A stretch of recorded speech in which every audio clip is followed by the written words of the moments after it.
Hello friends, नमस्कार। कैसे हैं फ्रेंड्स? उम्मीद करते होंगे अच्छे होंगे फ्रेंड्स। मैं कुंडल कुमार, आपका अपना यूट्यूब चैनल ऋषभ अड्डा रेलवे पे आपका स्वागत है। फ्रेंड्स, आज मैं आप लोग के लिए बीच लाइव आया हूँ। फ्रेंड्स, इसलिए लाइव आया हूँ कि आप लोग के लिए एक महत्वपूर्ण बात बताना चाहता हूँ। आप लोग के लिए आप लोग जानते हैं कि रेलवे ग्रुप डी का जो है एग्ज़ाम डेट निकल चुकी है और NTPC CBT 2 का एग्ज़ाम डेट भी आ गया है। तो फ्रेंड्स, आप लोग के मात्र जो है 60 दिन का समय बचा हुआ है। तो इसी 60 दिनों में आपको जो भी कुछ करना है इसी 60 दिनों में करना है फ्रेंड्स। तो आपकी क्या रणनीति रहेगी, क्या वो आपका स्ट्रेटजी रहेगी, सब इस वीडियो में बताऊंगा। फ्रेंड्स, सबसे पहले मैं बताना चाहता हूँ अपना जो अनुभव है, मैंने किस तरह से एग्ज़ाम निकाला था उसका मैं सबसे पहले मैं बताऊंगा। सबसे पहले जो मैं फर्स्ट अटेम्प्ट में क्लियर किया था RRB बोर्ड दिल्ली द्वारा, RRC दिल्ली द्वारा। तो सबसे पहले मैं बताना चाहूँगा, मेरा जो एग्ज़ाम हुआ था वो 2012 में हुआ था। 10 वाली वैकेंसी थी, 2012 में उसका एग्ज़ाम हुआ था फ्रेंड्स। तो उस टाइम क्या था, उस समय 150 क्वेश्चंस पूछा जाता था। लेकिन अब जो है आपके पास 100 नंबर का पेपर होता है और अब पहले नॉर्मलाइज नहीं होता था। अब क्या है, आप में नॉर्मलाइज मार्क्स कर दिया गया है।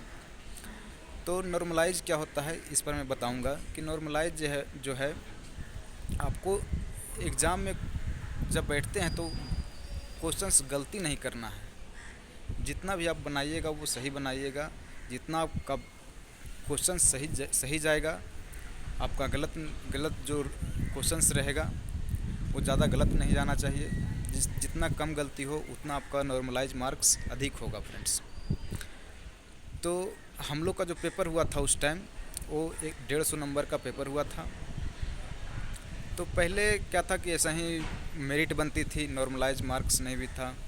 बहुत सारा शिफ्ट में एग्ज़ाम भी नहीं होता था। अब तो 2-2 3-3 महीना एग्ज़ाम चलता है फ्रेंड्स। तो इसी के ध्यान में रखते हुए आप लोग को मैं कुछ बात बताना चाहता हूँ। जब हम तैयारी करते थे उस टाइम जो है डेली जो है कम से कम 2 से 3 सेट बनाते थे। 3 सेट तो पर डे आपको लोग को बनाना है। 2 या 3 सेट कम से कम तो 60 दिन में जो 180 सेट आप लोग को बना देना है। 180 सेट बिल्कुल भी एकदम मान लीजिए हमको बनाना ही बनाना है। कोई त्यौहार नहीं, कोई पर्व नहीं, कोई पार्टी सार्टी नहीं, कुछ भी नहीं करना है। ये आपको ध्यान में रखना होगा, तभी आप एग्ज़ाम में नंबर बढ़ा सकते हैं। तो सबसे पहले मैं बता दिया कि आप लोग को पर डे जो है 3 सेट बनाना है, वो भी पूरी सेट बनाना है। 100 क्वेश्चन जो दिया रहता है वो उसमें सभी क्वेश्चन सोल्व करना है। जो क्वेश्चंस नहीं बन रहे हैं उसके बाद में जो है अच्छी तरीके से उसको देखना है कि हमको कैसे नहीं हुआ, कहाँ में क्वेश्चन फंसा। तो सभी वो आपको 100 क्वेश्चंस देखना है फ्रेंड्स। आगे जो है दूसरा जो बात है वो टाइम के साथ आप लोग को बनाना है।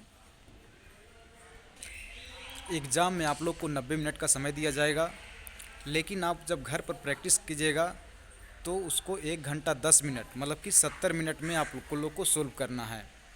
70 मिनट में अगर यहाँ सोल्व कर देते हैं तो वहाँ आप लोग को टाइम एक्यूरेसी में आपको दिक्कत नहीं आएगी। जो पिछला जो एग्ज़ाम हुआ था RRB NTPC का CBT 1 का, तो उसमें बहुत सारे कैंडिडेट बता रहे थे कि टाइम ही नहीं मिल पा रहा है। तो इसी वजह से आप लोग को टाइम मेकअप करना है, क्वेश्चंस को जल्दी सोल्व करना है। मैथ्स का जो क्वेश्चंस होते हैं वो थोड़ा सा जल्दी कैलकुलेशन वगैरह फास्ट करना है। तो आप इस तरह से आप टाइम मेंटेन कर पाएंगे। जितना ज़्यादा आपको प्रैक्टिस रहेगी उतना आपको टाइम जो है मेकअप कर पाइएगा फ्रेंड्स। और तीसरी जो बात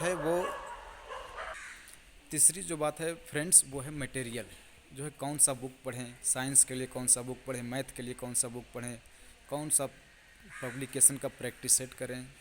तो यही सब बातों को मैं बताऊंगा। देखिए, आप लोग को प्रैक्टिस सेट जो है कोई भी बुक से प्रैक्टिस सेट कर सकते हैं। जैसे आप आजकल जो मार्केट में प्लेटफॉर्म का जो सबसे बेस्ट बुक आता है वो प्लेटफॉर्म का है, किरण का भी बना सकते हैं। जो प्रीवियस ईयर का क्वेश्चंस है वो प्लेटफॉर्म का वो 2-3 वॉल्यूम में है, ग्रुप डी का और एनटीपीसी सीबीटी 2 का, वो तीनों 3-3 6 वॉल्यूम हो गया। मतलब कि 6 किताब आपको वो बना देना है इस 60 दिनों में। तो सब उसके बाद क्या होगा कि जब इतना बना दीजिएगा तो अपने आप जो है आपका जो टाइम मेकअप का करने का वो है आप कर पाइएगा। और उससे क्वेश्चंस पता भी चल जाएगा कि आपको मैं जब बना रहा हूँ सेट तो कहाँ से क्वेश्चंस आ रहे हैं। तो फ्रेंड्स, आप लोग की जो मटेरियल, इसके साथ आप लोग को क्या करना है, टॉपिक वाइज भी वो पढ़ना है। जैसे हुआ खेल संबंधी प्रश्न जो होते हैं, टेनिस टूर्नामेंट से पूछे जाते हैं, Australia Open, Wimbledon Open, French Open, ये सब क्वेश्चंस को आपको सही तरीके से तैयार कर लेना है। और जो नोबेल प्राइज़ हो गया, दादा साहब फाल्के पुरस्कार हो गया, G20 G7 सम्मेलन ये सब हो गया, ये सब को आप लोग अच्छी तरह से तैयार कर लीजिएगा। उससे आपको क्या होगा, आपको 5 से 10 नंबर जो है आप लोग को ऑटोमेटिक जो बढ़ जाएगा।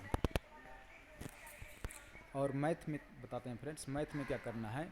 मैथ में जो सबसे आपका जो वीक पॉइंट है, जो आपसे नहीं बन पाता है एग्ज़ाम में, उसको आप सबसे पहले आप जो RS अग्रवाल का जो बुक है उससे, या अरिहंत का बुक आता है, या टाइम्स ऑफ का बुक आता है, उससे आप उसे बना सकते हैं चैप्टर बाय चैप्टर।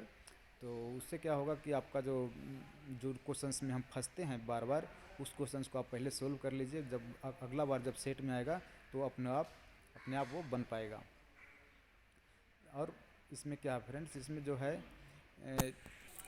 एग्ज़ाम में जहाँ से क्वेश्चन पूछते हैं, जैसे टाइम एंड वर्क हो गया, पाई चार्ट का हो गया, साइलोलिज्म का हो गया, कथन और निष्कर्ष जो कथन और कारण से आता है, और लेफ़्ट राइट से भी आता है, बायां और दायां से, ये सब जो है टॉपिक बाय टॉपिक आप उसको सॉल्व कीजिएगा, उससे बनाइएगा। टॉपिक बाय टॉपिक अगर सॉल्व कीजिएगा रीजनिंग और मैथ का, जैसे नल और टंकी का, time and work, height and distance, ये सब जो अलग अलग जो पूछा जाता है प्रश्न एग्ज़ाम में, तो इससे आप क्या होगा कि नंबर आप बढ़ा सकते हैं।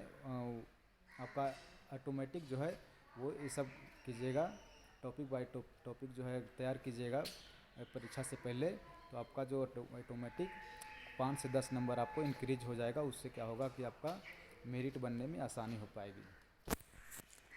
अगर साइंस की बात करें तो साइंस में आप लोग को जो है NCERT की जो कक्षा से 6 से 12 तक का जो बुक आया है साइंस का, वो आप पढ़ सकते हैं। और बायोलॉजी, इसमें बायोलॉजी का क्वेश्चंस भी रहता है, तो बायोलॉजी के लिए आप अतिरांत का वो बुक ले सकते हैं जो प्रतिवेदन दर्पण का है। उसमें बहुत अच्छा तरीके से दिया गया है, तो उसमें बायोलॉजी का क्वेश्चंस आपको उससे छूटेगा नहीं। और फिजिक्स केमिस्ट्री का जो क्वेश्चंस है वो SPD का साइंस ले सकते हैं, लुसेंट का साइंस ले सकते हैं, सबसे आप लोग को पढ़ना है। तो आई होप अगर आज का आप लोग को बता दिया हूँ मैं कि किससे क्या तैयारी करना है। आप लोग को एक बात मन में ध्यान रखना होगा कि कम से कम 2 से 3 सेट आप लोग को डेली आप लोग को बनाना है। तो चलिए फ्रेंड्स, मिलते हैं कल के वीडियो में। और आज तो घर जा रहा हूँ मैं आज, तो कल आप लोग को लिए वीडियो मिल जाएगा। तो आप लोग बताइएगा कमेंट बॉक्स में, ज़रूर बताइए कौन सा टॉपिक का वीडियो बनाऊँ। तो मिलते हैं कल के वीडियो में, तब तक के लिए बाय, नमस्कार।